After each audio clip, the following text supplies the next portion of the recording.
Hello everyone, welcome to my channel learn with Suman. तो friend, आज हम प्रैक्टिस करेंगे और प्रैक्टिस हम उस आधार पर करेंगे कि जो हमारा पीजीटी का जो अभी पेपर हुआ है, एग्ज़ाम हुआ है, उस टाइप्स में जिस टाइप से क्वेश्चंस आए हैं तो उसी के आधार पर हम थोड़े बहुत आज प्रैक्टिस करने की कोशिश करते हैं। आई होप आपको ये क्वेश्चंस अच्छे लगे और इससे आपकी एक प्रैक्टिस भी होगी। ठीक है, तो सबसे पहला आज हमारा क्वेश्चन है, खाद्य पदार्थों में सूक्ष्म जीवों की वृद्धि को नियंत्रित करने के लिए जल सक्रियता यानी कि वाटर एक्टिविटी को कम करने का मुख्य उद्देश्य क्या है। यानी कि इसमें ये पूछ रहा है कि सूक्ष्म जीवों की वृद्धि को हमें नियंत्रित करना है और उसके लिए वाटर एक्टिविटी को कम करने का उद्देश्य क्या है, हम क्यों करते हैं। रंग सुधारना, स्वाद बढ़ाना, सूक्ष्म जीव वृद्धि रोकना या फिर प्रोटीन को बढ़ाना। तो इसका क्वेश्चन हमें इसी में मिल जाएगा कि सूक्ष्म जीवों की वृद्धि को नियंत्रित करते हैं। तो यानी कि इसका आंसर हमारा सी हो जाएगा। सूक्ष्म जीव वृद्धि को रोकना हमारा इसका मुख्य उद्देश्य रहता है। ठीक है, नेक्स्ट क्वेश्चन पे चलते हैं। नेक्स्ट है हमारा, खाद्य संरक्षण की कौन सी विधि खाद्य पदार्थों में उपस्थित एंजाइम को निष्क्रिय करने, गुणवत्ता बनाए रखने में सहायक होती है। यानी कि इसमें ये पूछ रहा है कि खाद्य संरक्षण की यानी कि फूड मेथड कौन से है जिसमें उपस्थित एंजाइम को निष्क्रिय करके उसकी गुणवत्ता को बनाए रखने में सहायक होती है। तो कौन सी है जिसमें सबसे ज्यादा उसकी गुणवत्ता को बनाए रखा जाएगा। ब्लांचिंग, किण्वन यानी कि फर्मेंटेशन, समांगीकरण या फिर विकिरण। तो इसमें कौन सी विधि आएगी हमारी, जो ब्लांचिंग होती है उसमें खाद्य पदार्थों में उपस्थित जो एंजाइम होते हैं उसको निष्क्रिय करके उसकी गुणवत्ता को बनाया रखा जा सकता है। ठीक है, तो जो ब्लांचिंग होती है वो किस टेम्परेचर पे होती है, ये हमारी 95 से 100 डिग्री सेंटीग्रेड पर की जाती है जो ब्लांचिंग होती है। ठीक है, 95 से 100 डिग्री सेंटीग्रेड पर 1 से 10 मिनट के लिए भी किया जा सकता है। ठीक है, तो इसमें क्या होता है कि उबलते हुए पानी में हम किसी चीज़, जैसे कि हम पालक कर रहे हैं तो पालक फॉर एग्जाम्पल, जब हम पालक को डालते हैं तो उसमें से 1 से 2 मिनट तक उसको हम उसी में रखते हैं उबलते हुए पानी में और तुरंत निकाल के उसको ठंडे पानी में कर देते हैं। तो इसे हम क्या कहते हैं, हम इसे ब्लांचिंग कहते हैं। ठीक है, फिर नेक्स्ट क्वेश्चन आता है, मेलार्ड अभिक्रिया यानी कि मेलार्ड रिएक्शन होता है मुख्यतः किनके बीच होती है जिससे खाद्य पदार्थों में ब्राउन रंग यानी उत्पन्न होता है। तो जो मेलार्ड रिएक्शन है वो हमें पता है वो किसमें होती है, अमीनो अम्ल एवं अपचायक शर्करा। ठीक है, तो इसका आंसर हमारा बी हो जाएगा। मेलार्ड की जो रिएक्शन होती है वो अमीनो एसिड और अपचायक शर्करा में होती है। फिर आता है हमारा नेक्स्ट क्वेश्चन, खाद्य उद्योग में HACCP प्रणाली का मुख्य उद्देश्य क्या है। HACCP इसका हमारा क्या होता है, hazard analysis critical control point, है ना। तो इसकी फुल फॉर्म ये होती है। अब इसके लिए ये प्रणाली है, ये हमारा क्या इसका उद्देश्य है ये पूछा है। तो इसका उद्देश्य होता है खाद्य पदार्थों का रंग बढ़ाना, उत्पादन लागत कम करना, खाद्य सुरक्षा की अधिकार खतरों की पहचान एवं नियंत्रण या स्वाद बढ़ाना। तो इसका क्या होता है, जो हैकैप है तो इसकी होती है खाद्य सुरक्षा खतरों की पहचान एवं नियंत्रण करना, यानी कि hazard analysis critical control point इसकी फुल फॉर्म होती है। ठीक है, फिर आता है हमारा पांचवा। पांचवा क्या कह रहा है, खाद्य पदार्थों में ऑक्सीडेटिव रेंसिडिटी रेंसिडिटी को बढ़ाने के वाला प्रमुख कारक कौन सा है। ऑक्सीडेटिव रेंसिडिटी, अब रेंसिडिटी कब बढ़ाई जाएगी तो उसको जो बढ़ाने वाला है वो कौन सा कारक है। कम तापमान, प्रकाश एवं ऑक्सीजन, कम नमी और शर्करा की उपस्थिति। तो इसमें ये पूछा है हमारा कि खाद्य पदार्थों में ऑक्सीडेटिव रेंसिडिटी, ऑक्सीडेटिव बढ़ानी है तो उसमें हमारा क्या जरूरत होगी, तो उसमें हमारी सबसे ज़्यादा प्रकाश और ऑक्सीजन की जरूरत होती है। ठीक है, फिर आता है हमारा six question, ultra high temperature प्रक्रिया में दूध को अत्यधिक उच्च ताप पर अल्प समय के लिए गर्मी में गर्म करने का मुख्य उद्देश्य होता है। अल्ट्रा हाई टेम्परेचर, जब हम अल्ट्रा हाई टेम्परेचर पर प्रक्रिया में दूध को अत्यधिक उच्च ताप पर अल्प समय के लिए गर्म करेंगे तो उसका क्या होगा मुख्य उद्देश्य, सूक्ष्म जीवों एवं बीजाणुओं का नाश करना, ये हमारा इसका आंसर हो जाएगा। ठीक है, फिर आता है हमारा सेवन, खाद्य पदार्थों के निर्जलीकरण का मुख्य लाभ क्या होता है। खाद्य पदार्थों का निर्जलीकरण यानी कि डिहाइड्रेशन, जो खाद्य पदार्थ होते हैं उसको जब हम डिहाइड्रेट करते हैं तो उसका मुख्य लाभ क्या होता है? जल की सक्रियता बढ़ाना। जब हम डिहाइड्रेट कर रहे हैं तो हम जल की सक्रियता नहीं बढ़ाएंगे। सूक्ष्म जीव वृद्धि बढ़ाना, ये भी नहीं करेंगे। शेल्फ लाइफ बढ़ाना या फिर विटामिन नष्ट करना। तो जो उसकी शेल्फ लाइफ होती है हम उसको बढ़ाने के लिए डिहाइड्रेशन किया जाता है खाद्य पदार्थों का, ताकि वो आगे और ज्यादा टाइम तक चल सके। ठीक है। नेक्स्ट क्वेश्चन है हमारा, समांगीकरण यानी कि होमोजिनाइजेशन की प्रक्रिया मुख्यतः किस पदार्थ में उपयोग की जाती है? होमोजिनाइजेशन की प्रक्रिया के बारे में पूछ रहे हैं। तो फल, दूध, आचार या फिर मसाले, आचार नहीं, अचार या फिर मसाले। तो जो होमोजिनाइजेशन है, समांगीकरण की प्रक्रिया की जाती है दूध पे की जाती है बेसिकली। और इस प्रक्रिया का मतलब क्या रहता है? तो ये होता है हमारा समांगीकरण कि जब भी किसी चीज को एक समान बनाना, यानी कि जैसे मतलब दूध है तो और दूध में अगर मलाई आ रही है तो वो मलाई ऊपर और दूध नीचे। ठीक है। तो इस तरीके से एक समान किसी भी चीज को बनाना, उसको हम समांगीकरण कहते हैं। है ना। जैसे अगर हम जब दूध को गर्म करते हैं तो उसकी जो मलाई होती है वो अलग अलग ना हो करके वो मलाई दूध के ऊपर आ जाती है एक जैसी। और इसमें जो हमारा दूध होता है वो नीचे रह जाता है, देखा होगा। ठीक है। तो वो दूध एक जैसा होगा, उसमें मलाई के कण नहीं रहेंगे, लेकिन जो ऊपर मलाई होगी वो अलग आ जाती है ना। तो ये हमारी समांगीकरण की प्रक्रिया कहलाती है और किस खाद्य पदार्थ पर उपयोग की जाती है? दूध पर की जाती है। फ्रीज ड्राइंग प्रक्रिया का मुख्य सिद्धांत क्या है? फ्रीज ड्राइंग पूछा है। उच्च ताप पर सुखाना, कम ताप पर जल का ऊर्ध्वपातन, रासायनिक संरक्षण या फिर तेल का अवशोषण। रासायनिक संरक्षण या तेल का हमारा अवशोषण होगा। तो इसमें आंसर क्या रहेगा हमारा? कम ताप पर जल का ऊर्ध्वपातन। जो फ्रीज का टेम्परेचर होता है वो जीरो जीरो से स्टार्ट होता है ना। तो जीरो से 4 5 जितना भी, मतलब हर फ्रिज में आजकल अलग अलग टेम्परेचर दिए हुए हैं। तो कम ताप पर जल का ऊर्ध्वपातन हमारी फ्रीज डाइंग की प्रक्रिया में आती है। ठीक है। फिर आता है हमारा फूड इराडेशन का उपयोग मुख्यतः किसके लिए किया जाता है? फूड खाद्य विकिरण, पोषक तत्व बढ़ाने के लिए, सूक्ष्म जीवों एवं कीटों को नियंत्रित करने के लिए, जल की मात्रा को बढ़ाने के लिए या फिर प्रोटीन संश्लेषण के लिए। फूड इरेडिएशन इसमें पूछ रहा है खाद्य विकिरण। जब खाद्य विकिरण की बात की जा रही है तो ये जो है ये सूक्ष्म जीवों एवं कीटों को नियंत्रित करने के लिए उपयोग किया जाता है। फिर आता है खाद्य पदार्थों में एंजाइम ब्राउनिंग मुख्यतः किस एंजाइम के कारण होती है? एंजाइमिक ब्राउनिंग के बारे में पूछ रहा है। एंजाइमिक ब्राउनिंग जो होती है वो किस पे होती है? लाइपेज, एमाइलेज या पॉलीफिनोल ऑक्सीडेज या फिर प्रोटीएज। तो जो एंजाइमिक ब्राउनिंग होती है वो मुख्यतः हमारी पॉलीफेनॉल ऑक्सीडेज के ऊपर होती है। ठीक है। फिर आता है हमारा संशोधित वातावरण पैकेजिंग यानी कि मॉडिफाइड एटमॉस्फेरिक पैकेजिंग में नाइट्रोजन गैस का उपयोग मुख्यतः क्यों किया जाता है? नाइट्रोजन गैस का उपयोग किया जाता है, लेकिन क्यों किया जाता है? सूक्ष्म जीव वृद्धि बढ़ाने के लिए, ऑक्सीकरण कम करने के लिए, नमी बढ़ाने के लिए या फिर रंग उत्पन्न करने के लिए। तो जो नाइट्रोजन गैस होती है इसका उपयोग इसीलिए किया जाता है ताकि उसका ऑक्सीडेशन जो होगा उसको वो कम हो। ठीक है। सूक्ष्म जीव की वृद्धि तो हम नहीं बढ़ाएंगे, तो नेगेटिव पॉइंट है। कब और फिर नमी बढ़ाने के लिए नमी भी नहीं बढ़ाएंगे। अगर जब नमी ज्यादा बढ़ेगी तो वो खाद्य पदार्थ उतनी जल्दी खराब होगा। ठीक है। रंग उत्पन्न करने के लिए रंग भी नहीं उत्पन्न करेंगे, तो जो ऑक्सीडेशन होगा उसको कम करने के लिए हम नाइट्रोजन गैस का उपयोग किया जाता है। जो ऑक्सीजन भी होती है हमारे वायुमंडल में, यानी कितनी होती है हमारी ऑक्सीजन? 21% होती है और जो नाइट्रोजन होती है 78% होती है। ठीक है। जो हम सांस लेते हैं, जो नाइट्रोजन होती है वो उसी के द्वारा वो ऑक्सीजन जो होती है उसको सांस लेने योग्य बनाया जाता है, बनती है वो। नाइट्रोजन के बिना जो ऑक्सीजन होगी उससे उसका कोई काम नहीं है। अगर नाइट्रोजन नहीं रहेगा तो हमारी जो ऑक्सीजन है वो हमारी एक ज्वलनशील गैस होती है, जिससे कि बहुत बीमारियां फिर नई नई तरीके की निकल के आती हैं। ठीक है। अब आता है 13, खाद्य पदार्थों में जल संक्रियता का मान एक होने का क्या अर्थ है? जल संक्रियता का मान एक होने का अर्थ है कि शुद्ध जल के समान मुक्त जल उपलब्ध है। यानी कि जितना शुद्ध जल है उसी के समान जो मुक्त जल है वो उपलब्ध है। ठीक है।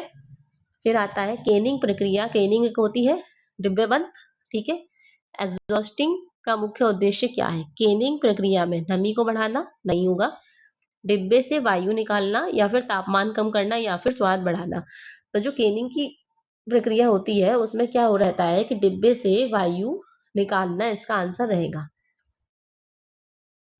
कौन सा सूक्ष्म जीव अम्लीय खाद्य पदार्थों में अधिक वृद्धि करता है? अम्लीय यानी कि एसिडिक, और जो एसिडिक होता है वो किससे होता है हमारा? 1 से लेकर 7 तक इसकी रैंकिंग होती है, ठीक है। तो ये किसमें होता है? बैक्टीरिया, यीस्ट एवं फफूंद, वायरस या एंटी माइसिटीज। तो ये जो होता है हमारा अम्लीय खाद्य पदार्थ, ये होता है यीस्ट एवं फफूंद में होती है, ठीक है। खाद्य पदार्थों में कोल्ड चेन बनाए रखने का मुख्य उद्देश्य क्या है? कोल्ड चेन के लिए पूछ रहा है। रंग सुधारना, तापमान नियंत्रण का द्वारा गुणवत्ता बनाए रखना, जल की मात्रा बढ़ाना, या फिर स्वाद में परिवर्तन करना। तो जो कोल्ड चेन होती है वो किस लिए यूज होती है? वो तापमान नियंत्रण द्वारा गुणवत्ता बनाए रखने के लिए यूज होती है। फिर आता है खाद्य पैकेजिंग में टिन कैन के उपयोग का मुख्य लाभ क्या है? टिन कैन के बारे में पूछ रहे हैं। जो टिन होती है, गैस पारगम्यता अधिक होना, यांत्रिक मजबूती एवं संरक्षण, नमी अवशोषण, सूक्ष्म जीव वृद्धि बढ़ाना। वृद्धि तो नहीं बढ़ेगी किसी भी सूक्ष्म जीव में, ठीक है। टिन कैन जो भी है एक नेगेटिव पॉइंट है, ठीक है। और गैस पारगम्यता अधिक होना, यांत्रिक मजबूती एवं संरक्षण, या फिर नमी का जो अवशोषण होता है इसमें हमारा जरूरत होती है। तो ये हमारा क्या होगा? यांत्रिक मजबूती और हमारा संरक्षण इसका आंसर हो जाएगा। फिर है खाद्य गुणवत्ता नियंत्रण में सेंसरी इवेल्युएशन। सेंस का क्या अर्थ है? इन सेंसरी की बात की जा रही है। तो जब सेंसरी की बात की जा रही है तो रासायनिक परिरक्षण नहीं होगा, सूक्ष्म जीव नहीं। इंद्रियों द्वारा गुणवत्ता मूल्यांकन, जब भी हमारा इंद्रियों द्वारा गुणवत्ता की बात की जाएगी तो वो सेंसरी इवेल्युएशन उसका अर्थ होता है। अब आता है हमारा 19, खाद्य प्रसंस्करण में एंटीऑक्सीडेंट का क्या मुख्य काम होता है? एंटीऑक्सीडेंट के बारे में पूछ रहा है। सूक्ष्म जीव वृद्धि बढ़ाना, ऑक्सीकरण रोकना, या फिर नमी बढ़ाना, या फिर एंजाइम को सक्रिय करना। तो जो एंटीऑक्सीडेंट है उसका कार्य क्या होता है? एंजाइम ऑक्सीकरण को रोकना, ठीक है। 20 क्वेश्चन, उच्च दाब प्रसंस्करण यानी कि हाई प्रेशर प्रोसेसिंग का मुख्य लाभ क्या होता है? हाई प्रेशर प्रोसेसिंग के बारे में पूछ रहे हैं। तो इसका लाभ क्या होगा? पोषक तत्वों का अत्यधिक विनाश, कम ताप पर सूक्ष्मजीव नियंत्रण, खाद्य पदार्थों को जलाना, या फिर नमी समाप्त करना। तो जो इसका आंसर रहेगा कम ताप पर सूक्ष्मजीव नियंत्रण, इसका आंसर रहेगा हाई प्रेशर प्रोसेसिंग, ठीक है। अब अगला क्वेश्चन, स्पीयरमैन के द्विकारक बुद्धि सिद्धांत के अनुसार प्रत्येक व्यक्ति की बुद्धि एक सामान्य बुद्धि कारक का कार्य करता है जो सभी प्रकार की मानसिक गतिविधियों को प्रभावित करता है, जबकि विशिष्ट कारक केवल विशेष कार्यों पर प्रभाव डालते हैं। इस सिद्धांत के आधार पर निम्न में से कौन सा कथन सर्वाधिक उपयुक्त माना जाएगा? स्पीयरमैन ने द्विकारक का सिद्धांत दिया है, ठीक है। इन्होंने 2 प्रकार की बुद्धि बताई है, 2 प्रकार की बुद्धि के फैक्टर बताए, एक था जी और एक था एस।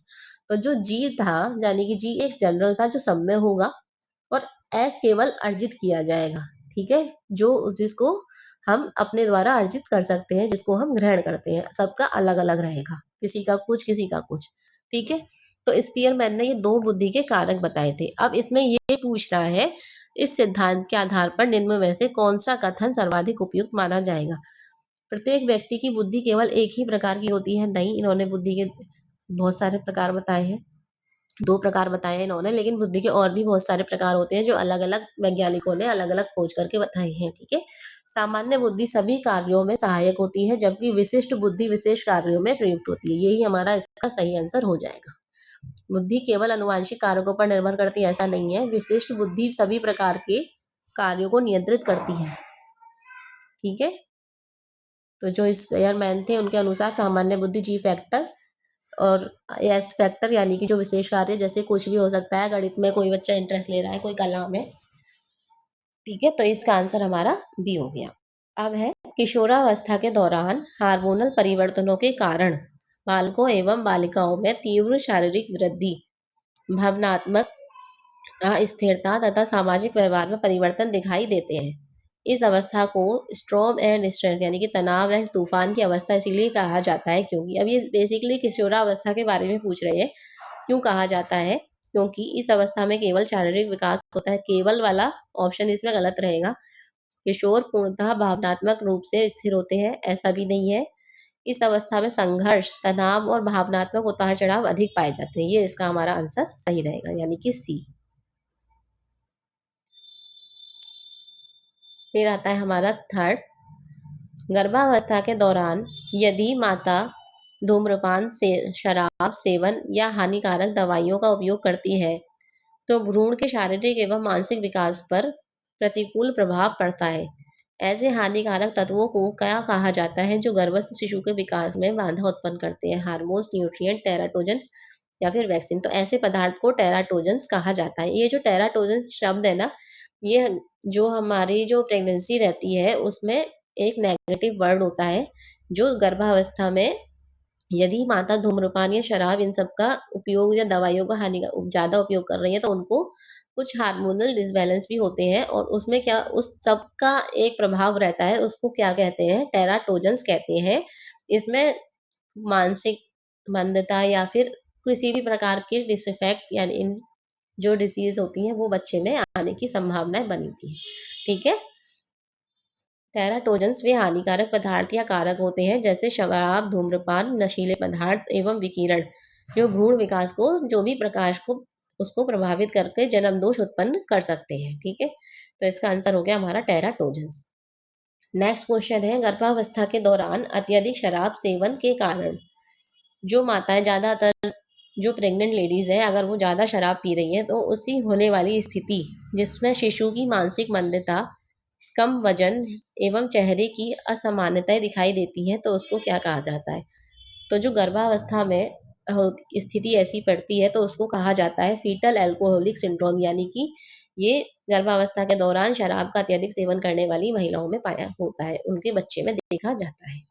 ठीक है, और ये मस्तिष्क एवं तंत्रिका तंत्र के विकास को प्रभावित करता है। कौन? Fetal alcoholic syndrome. जीन पियाजे के संज्ञानात्मक विकास सिद्धांत के अनुसार पूर्व संक्रियात्मक अवस्था में बच्चा प्रतीकों एवं भाषा का उपयोग करना सीख जाता है, लेकिन क्या रहता है, उसका चिंतन आत्म केंद्रित होता है तथा वह तार्किक नियमों को पूर्ण रूप से नहीं समझ पाता। यह अवस्था सामान्यतः किस आयु वर्ग में पाई जाती है? जीन पियाजे के अनुसार संज्ञानात्मक विकास के सिद्धांत, पूर्व संक्रियात्मक अवस्था, चार अवस्थाएं होती है। ठीक है, SPCF ये होती है ना। एक तो सेंसरी होती है, यानी कि संवेदी पेशी अवस्था एक सेंसरी वाली होती है। फिर फिर चार होती हैं। ठीक है, तो एक कौन सी थी? सेंसरी, एक होती है प्री ऑपरेशनल, और एक होती है कॉन्क्रीट, और एक होती है हमारी फॉर्मल। ये होती है। तो जो सेंसरी होती है वो हमारी जन्म से 2 साल तक की होती है, और जो प्री कन्वेंशनल होती है यानी कि प्री ऑपरेशनल जो होती है वो कब तक होती है? 2 से 7 तक होती है। फिर आती है हमारी कंक्रीट। कॉन्क्रीट जो होती है वो हमारी 7 से 11, और जो 12 होगी वो फॉर्मल रहेगी। इसने पूछा है पूर्व संक्रियात्मक अवस्था के बारे में पूछा है, यानी कि पूर्व संक्रियात्मक अवस्था के बारे में जब पूछा है तो वो कब से होती है? हमारी 2 से 7 साल तक की अवस्था जो होती है वो पूर्व संक्रियात्मक की अवस्था कहलाई जाती है। ठीक है, ये हमारा इसका आंसर हो जाएगा। यदि कोई माता अपने बच्चे के प्रति अत्यधिक आलोचनात्मक, नियंत्रण एवं भावनात्मक रूप से उपेक्षापूर्ण व्यवहार करती है, जिससे बच्चे में भय, असुरक्षा और आत्मसम्मान की कमी विकसित होने लगती है, तो इस प्रकार के मातृत्व व्यवहार को सामान्य क्या कहा जाता है? क्या कहा जाता है? डेमोक्रेटिक मदर या toxic mother behaviour, protective parenting या फिर परमिसिव पेरेंटिंग।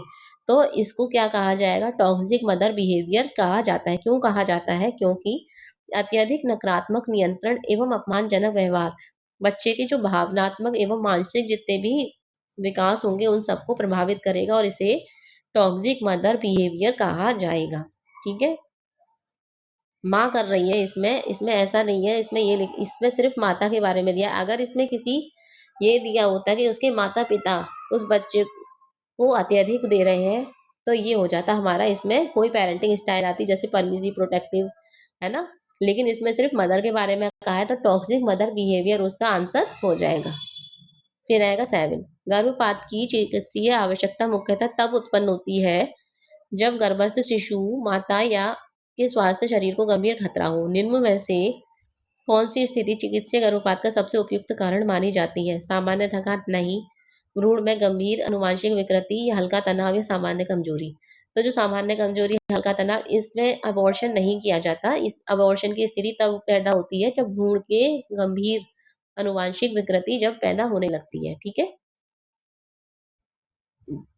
फिर आता है अगला क्वेश्चन। नवजात शिशु में जन्म के तुरंत बाद रोने की क्रिया को अत्यंत महत्वपूर्ण माना जाता है, क्योंकि यह मुख्यतः किसका संकेत देती है? जब बच्चा पैदा होता है तो सबसे पहला काम उसका होता है रोना। और ये रोना मुख्यतः इसीलिए माना जाता है क्योंकि भाषा विकास का प्रारंभ हो रहा है, सामाजिक विकास की शुरुआत हो रही है, श्वसन प्रणाली के सक्रिय होने का संकेत, मानसिक विकास का पूर्ण होना। ये जो हमारा नवजात शिशु होता है, इसका होता है आंसर श्वसन प्रणाली के सक्रिय होने का संकेत हमें दिया जा रहा है। ठीक है। हार्वर्ड गार्डनर के बहुबुद्धि सिद्धांत के अनुसार प्रत्येक व्यक्ति में विभिन्न प्रकार की बुद्धियां होती हैं, जैसे भाषाई, तार्किक, संगीतात्मक एवं शारीरिक गतिशील बुद्धि। इस सिद्धांत का मुख्य उद्देश्य क्या था? यानी कि हार्वर्ड गार्डनर ने बहुबुद्धि का सिद्धांत दिया है और इन्होंने बहुत तरीके की बुद्धियां बताई हैं। ठीक है। और इसमें इनका सिद्धांत क्या था? बुद्धि को केवल आईक्यू तक सीमित करना नहीं, यह सिद्ध करना कि सभी व्यक्तियों की बुद्धि समान होती है नहीं, सिद्ध मतलब समान होती है। बुद्धि के विविध रूपों को पहचानना। केवल भाषा क्षमता, जब केवल वाला शब्द आता है ऐसे क्वेश्चनों में तो सबसे पहला हमें उसी को काटना होता है, यानी कि हमें ऑप्शन से भी आंसर मिल सकता है। यह सिद्ध करना कि सभी व्यक्तियों की बुद्धि समान होती है, बुद्धि के विविध रूपों को पहचानना। तो इसका आंसर हमारा क्या बनेगा? यह सिद्ध करना बुद्धि के विविध रूपों को पहचानता है। ठीक है। गार्डनर ने बताया कि बुद्धि केवल आईक्यू नहीं है, बल्कि व्यक्ति विभिन्न क्षेत्रों में अलग अलग प्रकार की क्षमताएं रख सकता है। किशोरावस्था के साथियों का प्रभाव अत्यधिक महत्वपूर्ण माना जाता है। पीयर ग्रुप किशोरावस्था में अत्यधिक महत्वपूर्ण माना जाता है क्योंकि इस अवस्था में किशोर अपनी पहचान विकसित करने, सामाजिक स्वीकृति प्राप्त करने एवं आत्मनिर्भर बनने का प्रयास करते हैं। ठीक है। निम्न में से कौन सा कथन इस तथ्य को अत्यधिक स्पष्ट करता है? किशोरावस्था में सामाजिक संबंधों का कोई महत्व नहीं होता। गलत। पीयर ग्रुप किशोरों के व्यवहार एवं व्यक्तित्व को प्रभावित करता है। किशोर केवल परिवार से प्रभावित होता है, ऐसा भी नहीं है। साथियों का प्रभाव केवल शिक्षा तक नहीं, तो जो पीयर ग्रुप होता है वो किशोरों के व्यवहार और व्यक्तित्व को भी प्रभावित करता है। ठीक है। नेक्स्ट क्वेश्चन है, समय से पूर्व शिशुओं का जो जन्म समय 9 महीने से पहले जिनका जन्म हो रहा है, सामान्यतः कौन सी समस्या अधिक पाई जाती है? क्योंकि उनके अंग पूर्ण रूप से विकसित नहीं होते हैं। अत्यधिक शारीरिक क्षमता, अधिक रोग प्रतिरोधक क्षमता, श्वसन एवं तापमान नियंत्रण संबंधी समस्याएं, अत्यधिक मानसिक परिपक्वता। तो जो श्वसन एवं तापमान नियंत्रण संबंधी समस्याएं होती हैं वो हमारे जो प्री मैच्योर बेबीज होते हैं उसमें अधिक पाई जाती है, क्योंकि उनका जन्म समय से पहले हो गया है, तो वो समाज जो करते हैं, मतलब तापमान और श्वसन इसके साथ संबंध बनाते हैं, तो वो उनको बनाने में टाइम लगेगा। शैशवावस्था में माता एवं शिशु के मध्य सुरक्षित भावनात्मक संबंध का निर्माण भविष्य में बच्चे के सामाजिक एवं भावनात्मक विकास को सकारात्मक रूप से प्रभावित करता है। इसका मुख्य कारण क्या है? क्या है इसका कारण? इससे केवल शारीरिक बुद्धि होती है, इससे बच्चे में सुरक्षा एवं विकास की भावना विकसित होती है, या इससे भाषा का विकास समाप्त हो जाता है, या बच्चा इससे पूर्णतः दूसरों पर निर्भर हो जाता है? तो ये पूछ रहा है शैशवावस्था में माता एवं शिशु के मध्य सुरक्षित भावनात्मक संबंध, यानी कि एक सिक्योर अटैचमेंट हो जाता है। जो बच्चे को अगर हम रो रहा है तो हम सीधे माँ के पास भेज देते हैं, तो माँ के पास जाके वो चुप हो जाता है। ठीक है। तो इसका निर्माण भविष्य के बच्चे के सामाजिक विकास पर, भावनात्मक विकास को सकारात्मक रूप से प्रभावित करता है, क्योंकि इससे बच्चे में सुरक्षा एवं विश्वास की भावना विकसित होती है। ठीक है। इसका आंसर हमारा बी हो जाएगा। तो ये हमारे आज के क्वेश्चन रहे। आई होप ये क्वेश्चन आपको अच्छे लगे हो, और ये थोड़ा नया जो पैटर्न था पीजीटी का देखते हुए उसी के अकॉर्डिंग थोड़ा सा इसमें क्वेश्चन डाले गए हैं। तो आज के लिए इतने ही क्वेश्चन। आप चैनल को लाइक और सब्सक्राइब जरूर करिएगा। इसी तरह से और भी 20-25 क्वेश्चंस लगभग हम एक क्लास में, एक उसमें वीडियो में बनाएंगे और करेंगे, जिससे कि थोड़ी प्रैक्टिस, थोड़े वर्ड, नए नए वर्ड सीखने को हमें मिलेंगे। ठीक है। आई होप आपको ये पसंद आए। Thank you.